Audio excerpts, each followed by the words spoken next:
بسم اللہ الرحمن الرحیم۔ یہ چہل پہل غزنی شہر کے بازاروں کی ہے۔ آج سے کئی سو سال پہلے غزنی شہر اپنی تجارت کی وجہ سے جانا جاتا تھا۔ اسی شہر غزنی کے ایک چوراہے پر ہر جمعہ کے دن ایک عجیب منظر دیکھنے کو ملتا۔ اس روز شہر کا ایک امیر شخص اپنے ہاتھ میں ایک کوڑا لیے صدائے بلند کرتا تھا کہ کوئی ہے جو مجھے کوڑے مارے اور میری کمر پر زخم لگائے، میں بدلے میں اسے انعام دوں گا۔ وہ مالدار شخص جابر بن خلیل تھا جو اونچی آواز میں صدائے لگاتا اور لوگوں کی منتیں کرتا کہ تم کو خدا کا واسطہ اس گنہگار کی کمر پر کوڑے برساؤ اور بدلے میں سونے کے سکے لے لو۔ غزنی کے لوگ بڑے ہی تجسس سے جابر کو دیکھتے، گویا یہ لوگ بڑے ہی خدا ترس تھے، لیکن پانچوں انگلیاں برابر نہیں ہوتی۔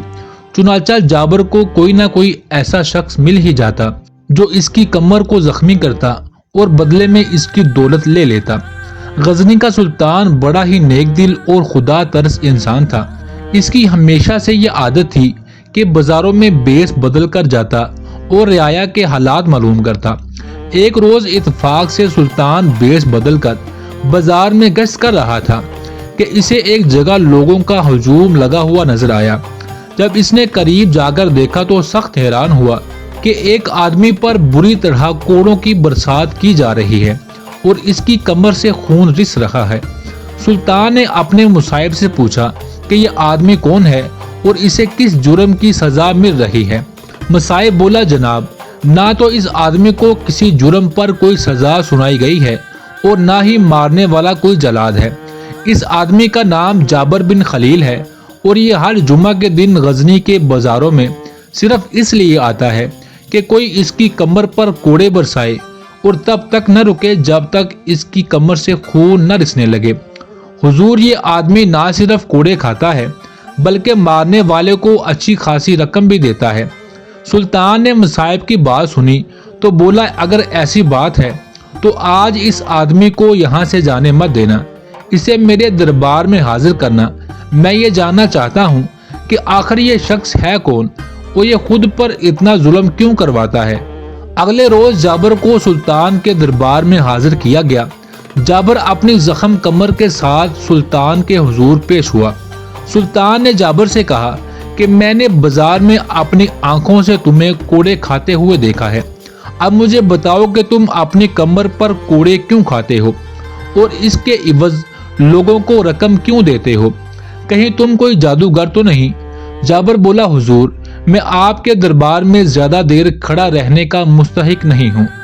دنیا میں شاید ہی مجھ جیسا کوئی بد نصیب، لالچی اور ظالم ہوگا۔ میری آپ سے درخواست ہے کہ اس بدقسمت شخص کی کہانی سن کر اپنا قیمتی وقت برباد نہ کریں۔ مگر سلطان کے اصرار کرنے پر جابر نے اپنی کہانی یوں بیان کرنا شروع کی۔ حضور، غزنی سے کوسوں دور ایک بستی ہے جہاں کئی بار سال بھر بارش نہیں ہوتی، جس کی وجہ سے کھیتی باڑی نہ ہونے کے برابر ہوتی ہے۔ اسی وجہ سے ان دنوں بستی پر غربت نے ڈیرے جمائے ہوئے تھے۔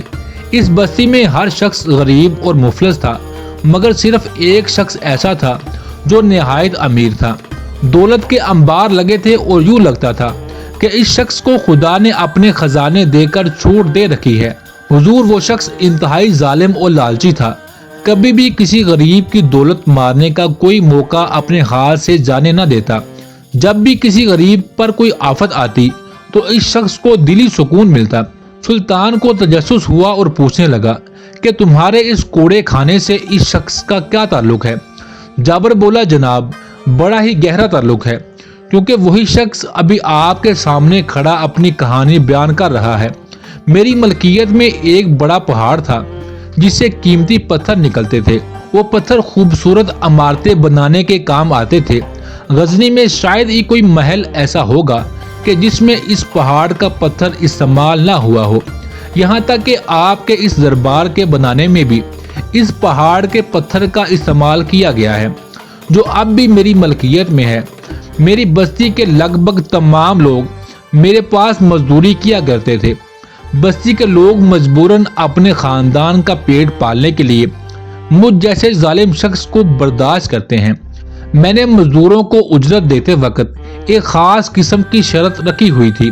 میں مزدوروں کے دن بھر کی محنت کا معاوضہ دیتے وقت ان کی کمر کو دیکھتا تھا اور اس صورت میں مزدوروں کو اجرت دیتا کہ مزدور کی کمر پتھر اٹھانے سے زخمی ہو اور اس میں سے خون نکل رہا ہو۔ شام کو غریب مزدور ایک قطار میں کھڑے ہو جاتے اور ہر ایک اپنی کمر سے کپڑا ہٹا کر دکھاتا۔ جس کی کمر سے خون اور زخموں کی نشاندہی ہو جاتی اسے اس دن کی اجرت مل جاتی تھی، اور اس غریب کی کمر کا درد یہ سوچ کر ختم ہو جاتا کہ آج گھر والوں کو کچھ نہ کچھ کھانے کو مل جائے گا۔ میری لالچ نے میرے دماغ پر ایسا غلبہ پایا کہ میں ایک ظالم درندہ بن گیا۔ میرے پاس دولت کی کوئی کمی تو تھی نہیں، اور اس پر خدا نے مجھے اولاد کی نعمت سے بھی نواز دیا۔ سنا ہے جب انسان کی اپنی اولاد ہو جائے تو اس میں رحم دلی کا جذبہ بھی آ جاتا ہے، لیکن بیٹے کی پیدائش نے بھی میری آنکھوں پر بندھی ہوئی ظلم کی پٹی نہیں کھولی۔ میرا بیٹا ابھی کم عمر ہی تھا، مگر مجھے ہمیشہ یہ محسوس ہوتا تھا کہ وہ میری ظالمانہ کارروائیوں کو پسند نہیں کرتا۔ اسی وجہ سے میں اپنے بیٹے کی آنکھوں میں جھانکنے کی صلاحیت نہیں رکھتا تھا، لہذا میں نے فیصلہ کیا کہ میں اپنے بیٹے کو پڑھائی کے بہانے شہر بھیج دوں گا تاکہ مجھے اپنے بیٹے کا سامنا نہ کرنا پڑے۔ چنانچہ میرا بیٹا شہر کے ایک مدرسے میں پڑھنے چلا گیا اور مجھے اپنے ظالمانہ کام میں کئی سال بیت گئے۔ کئی بار ایسا ہوتا کہ پہاڑی پر مزدوری کرتے وقت کوئی نہ کوئی مزدور شدید زخمی ہو جاتا۔ سلطان اور اس کے درباری بڑے غور اور تجسس کے ساتھ جابر کی داستان سنتے چلے جا رہے تھے، لیکن جابر کچھ دیر کے لیے خاموش ہو گیا اور آنسو اس کی آنکھوں سے جاری تھے۔ پھر وہ کہنے لگا، جناب میرے مزدوروں میں سے ایک مزدور بہت کمزور جسم کا مالک تھا۔ وہ مزدور 2 بیٹیوں اور 1 بیوی کی کفالت کرتا تھا، مگر پھر بھی سب سے زیادہ وہی مزدور میرے ظلم کا شکار بنتا تھا۔ اپنی کمزوری کے باعث وہ اپنی کمر پر ایک کپڑا رکھ کر پتھر اٹھاتا اور شام کے وقت وہ مجھے دکھاتا کہ سب سے زیادہ اسی نے کام کیا ہے، لیکن میں اپنی شرط پر قائم رہتا اور اسے زخمی کمر دکھانے کا مطالبہ کرتا۔ جب وہ اپنے زخم نہ دکھا پاتا تو میں اسے خالی ہاتھ لوٹا دیتا۔ حضور، ایک بار تو ایسا ہوا کہ اس غریب نے 3 دن مسلسل کام کیا، مگر مسلسل تینوں دن اس کی کمر زخمی نہ ہوئی۔ میں دل ہی دل میں خوش تھا کہ بنا اجرت کے میرا کام ہو رہا ہے۔ میں نے اسے 3 دن لگاتار اجرت نہ دی اور اسے خالی ہاتھ ہی لوٹاتا رہا۔ ہر بار وہ غریب میرے سامنے آنسو بہا بہا کر التجا کرتا کہ اگر اجرت نہ سہی تو خدا را کچھ کھانے کو ہی دے دو تاکہ گھر والوں کا پیٹ تو بھر سکوں۔ حضور، مجھے یقین ہے کہ اگر وہ غریب شخص کسی پتھر کے سامنے بھی اپنی التجا رکھتا تو وہ بھی پاس ہو جاتا، مگر مجھ ظالم پر اس کا کوئی اثر نہ ہوا۔ اس کے بیوی بچے 3 دن سے فاقوں میں تھے۔ وہ غریب گھر جاتا تو اس کی بیوی اس سے تقاضا کرتی کہ کچھ کھانے کے لیے لائے کہ نہیں، اور وہ یہی جواب دیتا کہ آج بھی وہ مالک کی شرط پوری نہیں کر سکا۔ حضور، چوتھے دن وہ آدمی جب شام کو اجرت لینے آیا تو مجھے یہ دیکھ کر بڑا غصہ آیا کہ آج اس کی کمر زخمی تھی۔ میں تو یہ سوچ رہا تھا کہ آج بھی اسے اجرت نہیں دینی پڑے گی۔ بہرحال میں نے غصیلی نگاہوں سے اسے اجرت دی۔ اس نے کانپتے ہاتھوں سے پیسے لیے اور گھر کو روانہ ہو گیا، لیکن فاقوں کی وجہ سے وہ اس قدر کمزور ہو گیا کہ گھر تک نہ پہنچ سکا اور راستے میں ہی اسے موت نے آن لیا۔ اگلے روز میرے دروازے پر دستک ہوئی تو میں نے دیکھا کہ ایک عورت میرے دروازے کے سامنے کھڑی تھی۔ اس کے گال چپکے ہوئے اور ہونٹ خشک تھے، بس یوں سمجھے کہ اس کے چہرے سے رونق یوں غائب تھی جیسے صحرا سے پانی۔ اس کے پہلو میں اس کی 2 ننھی بیٹیاں کھڑی تھی جو اپنی آنکھوں میں ایک انجانا سا خوف لیے ہوئے تھی۔ دراصل یہ اسی غریب کی بیوہ تھی کہ جس پر میں نے ظلم کے پہاڑ توڑ دیے۔ اس بیوہ نے مجھے ہاتھ اٹھا کر بددعائیں دیتے ہوئے کہا کہ تم نے میرے شوہر کو قتل کر دیا، اب میں تمہاری شکایت کروں گی۔ اتنا کہہ کر وہ عورت وہاں سے چلی گئی۔ اس دن سے میں نے شدید ذہنی دباؤ محسوس کرنا شروع کر دیا۔ میرے ذہن میں یہ بات گردش کرنے لگی کہ یہ عورت اب سیدھی قاضی کے پاس جا کر میری شکایت کرے گی، اور اگر قاضی سے میری شکایت ہو جاتی ہے تو یقیناً مجھے ایک قاتل کی ہی سزا ملے گی۔ کچھ دنوں بعد دروازے پر دستک ہوئی۔ اب جب میں خود بھی خوفزدہ تھا تو میں نے اپنے خادم کو بھیجا۔ خادم واپس آیا اور کہنے لگا کہ دروازے پر ایک قاصد آیا ہے اور اس کے ہاتھ میں ایک خط موجود ہے۔ میں سمجھا کہ ضرور اس عورت نے قاضی سے میری شکایت کر دی ہے اور یہ قاصد بھی قاضی ہی نے بھیجا ہوگا، لہٰذا میں نے اپنے خادم سے کہا کہ جاؤ اور اس قاصد کو کہہ دو کہ مالک ابھی گھر پر موجود نہیں ہے۔ اس طرح وہ قاصد واپس لوٹ گیا۔ اب تو میرا خوف کے مارے برا حال ہونے لگا، میرے دن کا چین اور رات کی نیند بھی حرام ہونے لگی۔ اگر تھوڑی دیر آنکھ لگ بھی جاتی تو اس مزدور کی بیوہ میرے خواب میں آ جاتی اور کہتی کہ میں نے تمہاری شکایت کر دی ہے، اب سزا بھگتنے کے لیے تیار ہو جاؤ۔ اس کے بعد اس کے کہکوں سے میری آنکھ کھل جاتی۔ دوسری طرف وہ قاصد روزانہ میرے دروازے پر آتا اور میں ہر بار اسے واپس بھیجتا رہا، کیونکہ میں قاضی کے سامنے پیش نہیں ہونا چاہتا تھا اور یہی سوچتا تھا کہ شاید ٹال مٹول سے کام چل جائے۔ کہا جاتا ہے کہ خدا کی لاٹھی بڑی بے آواز ہے۔ خدا نے جو مجھے ڈیل دے رکھی تھی شاید اس کی مدت اب ختم ہو چکی تھی اور میری پکڑ کا وقت آن پہنچا تھا۔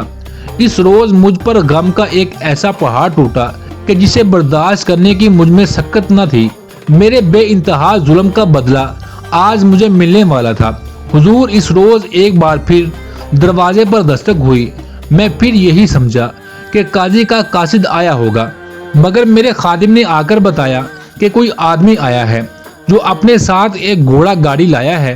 میں نے جھٹ سے دروازہ کھولا تو دیکھا کہ ایک آدمی دروازے پر کھڑا ہے اور ایک گھوڑا گاڑی بھی اپنے ساتھ لایا ہے۔ اس گھوڑا گاڑی پر کفن میں لپٹی کسی کی لاش موجود تھی، جس میں سے ابھی بھی خون رس رہا تھا۔ میں نے کپڑا ہٹا کر دیکھا تو میرے پیروں تلے سے زمین نکل گئی۔ جناب، وہ خون میں لت پت لاش کسی اور کی نہیں بلکہ میرے اپنے ہی بیٹے کی تھی۔ بیٹے کی لاش اپنی آنکھوں کے سامنے دیکھ کر میرے حواس جاتے رہے۔ میں اپنے بیٹے کی لاش سے لپٹ کر جی بھر کر رویا۔ جب میرے حواس بحال ہوئے تو میں نے اس گھوڑا گاڑی لانے والے آدمی سے پوچھا کہ میرے بیٹے کی یہ حالت کیسے ہوئی۔ اس آدمی نے بتایا کہ مجھے کسی بات کا علم نہیں ہے، میرا کام تو لاش کو آپ کے پاس پہنچانا تھا۔ میں سمجھا کہ شاید اس بیوہ عورت نے مجھ سے بدلہ لینے کے لیے میرے بیٹے کو قتل کر دیا ہوگا، مگر پھر مجھے خیال آیا کہ وہ عورت تو خود ہی بڑی لاغر تھی، وہ زیادہ سے زیادہ قاضی سے شکایت ہی کر سکتی تھی۔ بہرحال بوجھل دل سے میں نے اپنے جگر کے ٹکڑے کو اپنے ہاتھوں سے دفن کیا۔ خدا کسی کو ایسا وقت نہ دکھائے کہ باپ اپنی اولاد کو دفنائے۔ اب مدرسہ ہی ایک ایسی جگہ تھا جہاں سے مجھے اپنے بیٹے کی موت کی وجہ معلوم ہو سکتی تھی۔ میری بستی سے مدرسہ 2 دن کی مسافت پر تھا۔ اگلے روز میں سفر پر نکلنے کے لیے دروازے پر کھڑا تھا کہ اچانک وہی قاصد وہاں نمودار ہوا۔ میں نے سوچا کہ کب تک حالات سے بھاگوں گا، اب تو میں نے اپنا بیٹا بھی کھو دیا، لہذا میں نے قاصد سے کہا کہ لاؤ وہ خط مجھے دو۔ اس نے ہاتھ آگے بڑھایا اور خط میرے حوالے کر دیا۔ اپنی داستان سناتے سناتے جابر ایک بار پھر رک گیا اور ہچکیاں لے لے کر رونے لگا۔ سلطان نے اس کا کندھا تھپتھپایا اور بمشکل جابر نے اپنی ہچکیوں پر قابو پایا اور دوبارہ اپنی داستان بیان کرنے لگا۔ جابر بولا، حضور، میں ابھی بھی یہی سمجھ رہا تھا کہ اس عورت نے قاضی سے میری شکایت کی ہوگی اور یہ خط قاضی کی طرف سے بلاوے کا ایک پیغام ہے، مگر جب میں نے خط کھول کر پڑھنا شروع کیا تو مجھ پر صدمے کی وہ حالت طاری ہوئی جو میں بیان نہیں کر سکتا۔ اس خط میں لکھا تھا، ابا جان، میں چند دنوں سے بہت بیمار ہوں، مجھے ایک عجیب سی بیماری نے آن گھیرا ہے۔